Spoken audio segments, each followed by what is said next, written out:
Hujambo na karibu kwa mara nyingine tena mtazamaji wa The World News katika kipindi hiki cha ulimwengu wa siasa. Jina langu ni Adam Hussein.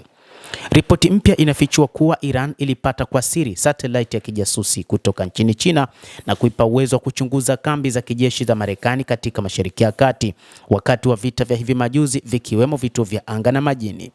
Iran ilipata kwa siri satellite za kijasusi kutoka nchini China na kuipa Jamhuri hiyo ya Kiislamu ya Iran uwezo mpya wa kulenga kambi za kijeshi za Marekani kote Mashariki ya Kati wakati wa vita vya hivi majuzi.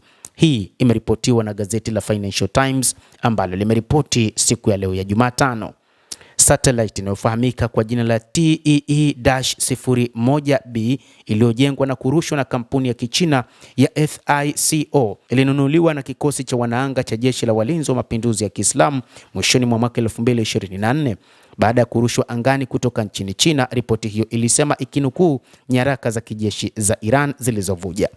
Makamanda wa jeshi la Iran walielekeza satellite hiyo kufuatilia maeneo makubwa ya kijeshi ya Marekani, gazeti hilo likinukuu orodha za kuratibu zilizowekwa alama za nyakati, picha za satellite na kumbukumbu na uchambuzi wa obiti.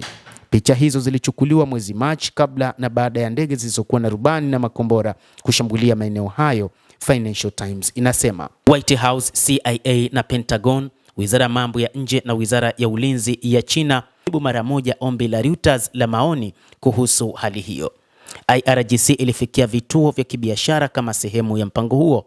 IRGC ilipata ufikiaji wa vituo vya kibiashara vinavyoendeshwa na M-Posat, mtoa huduma wa udhibiti wa satellite na data mwenye makao yake makuu mjini Beijing, akiwa na mtandao unaoenea Asia, Amerika ya Kusini na maeneo mengine, kulingana na ripoti hiyo.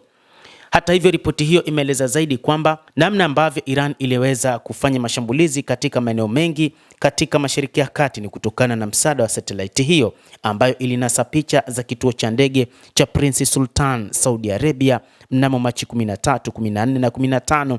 Gazeti hilo la Financial Times lilisema mnamo Machi 18 Rais wa Marekani Donald Trump alithibitisha kuwa ndege za Marekani kwenye kituo hicho ziligongwa. Kwa mujibu wa ripoti hiyo, satellite hiyo pia ilifuatilia kambi ya anga ya Muwafaq Salti nchini Jordan na maeneo yaliyo karibu na kambi ya jeshi la wanamaji la Marekani la Fifth Fleet huko Manama, Bahrain, na uwanja wa ndege wa Erbil nchini Iraq wakati wa mashambulizi yanayodaiwa na IRGC dhidi ya vituo katika maeneo hayo. China kutuma mifumo mipya ya ulinzi wa anga. Hii si mara ya kwanza kwa China kuhusishwa na Iran wakati wa mzozo huo. Wiki iliyopita CNN iliripoti kwamba ujasusi wa Marekani ulipendekeza kwamba China na Urusi zilikuwa zikijiandaa kuwasilisha mifumo mipya ya ulinzi wa anga kwa Iran katika wiki zijazo, ikitaja vyanzo vitatu vinavyofahamu tathmini ya hivi karibuni ya kijasusi.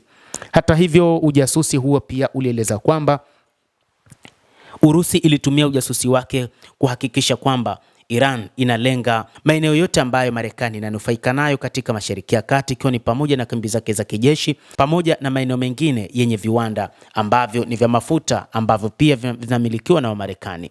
Kwa mujibu wa taarifa za kijasusi zilizoainishwa katika ripoti hiyo, Beijing ilikuwa na mpango wa kuhamisha mifumo ya makombora ya kutungua ndege ya mabega inayojulikana kama Manpads. Mifumo hii inawakilisha tishio la ulinganifu kwa ndege za kijeshi za Marekani zinazoruka chini kama ilivyoonyeshwa wakati wa vita vya wiki 5. Kujibu ripoti ya CNN, msemaji wa balozi wa Jamhuri ya Watu wa China huko Washington alisema China haijawahi kutoa silaha kwa upande wowote katika mzozo huo. Habari inayozungumziwa sio ya ukweli. Endelea kutufuatilia mtazamaji, lakini ni kusihi usisahau kulike, kucomment, kadhalika kusubscribe channel yetu hii upate habari hizi kwa mapana kupitia The World News. Naitwa Adam Hussein.